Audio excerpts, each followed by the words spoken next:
Let's dive right into this because things are heating up in the ongoing saga involving Sean Diddy Combs.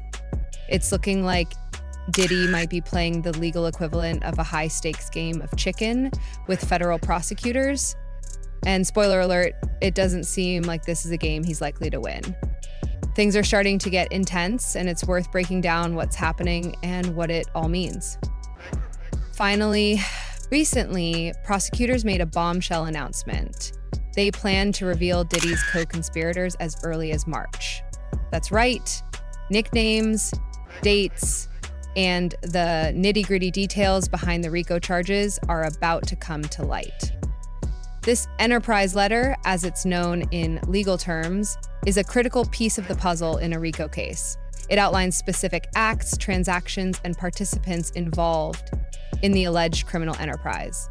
Essentially, it lays bare the entire scope of the government's accusation. Here's where it gets interesting. Diddy's legal team is pushing back hard.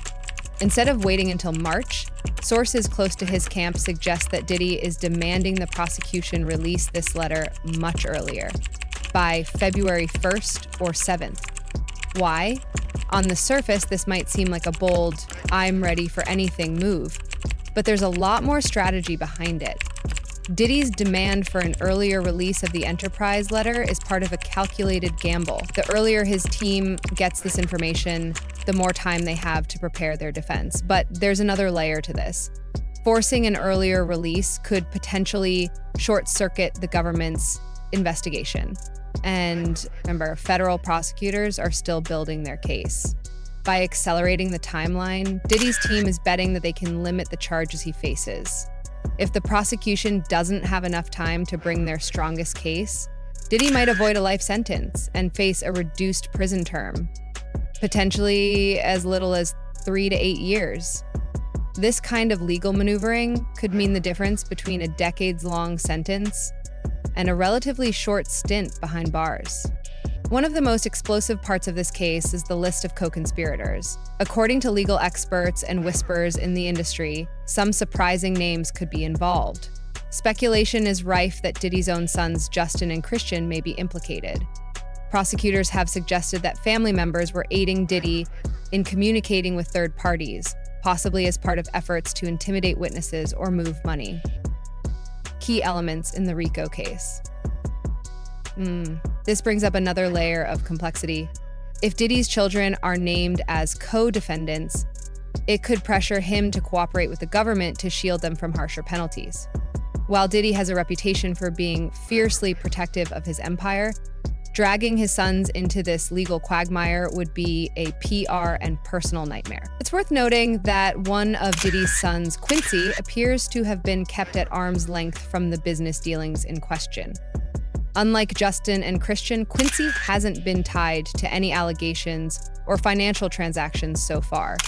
This raises questions about Diddy's motivations and whether he intentionally shielded Quincy while involving his other children in the alleged enterprise.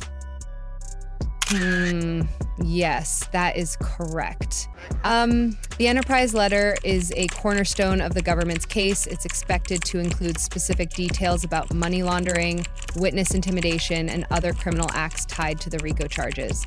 This document is crucial because it clarifies the scope of the allegations, giving the defense team a clear picture of what they're up against.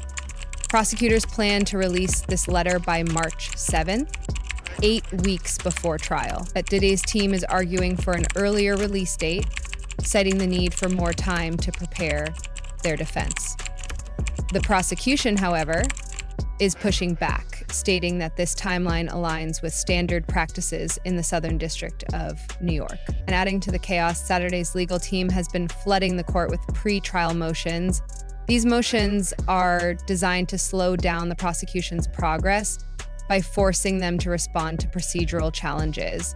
The government has accused Diddy's team of trying to have their cake and eat it too, by demanding a speedy trial while also bogging down the process with motions. The judge is now tasked with balancing these competing interests.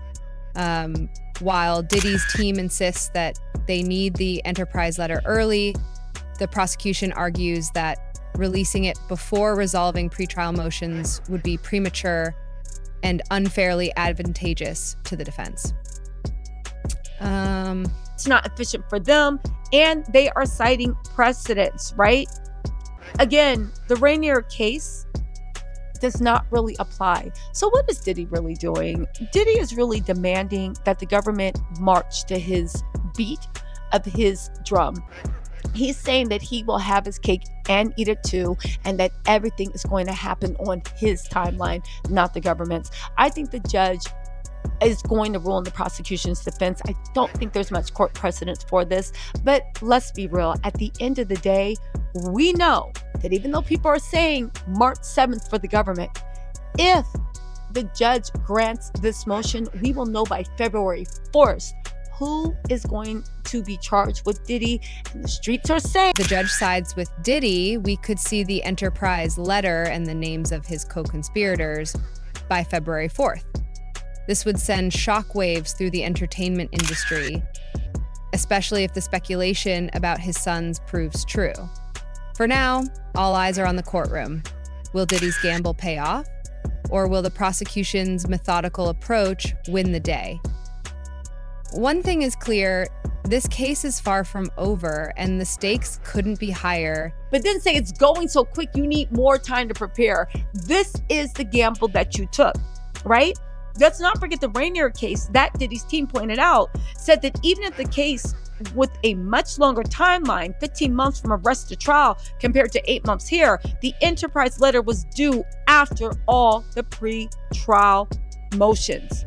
And the prosecution is also claiming that Diddy's team is trying to have its cake and eat it too. I mentioned that by insisting on a speedy trial by May 5th, while also demanding disclosure on timelines designed for lengthier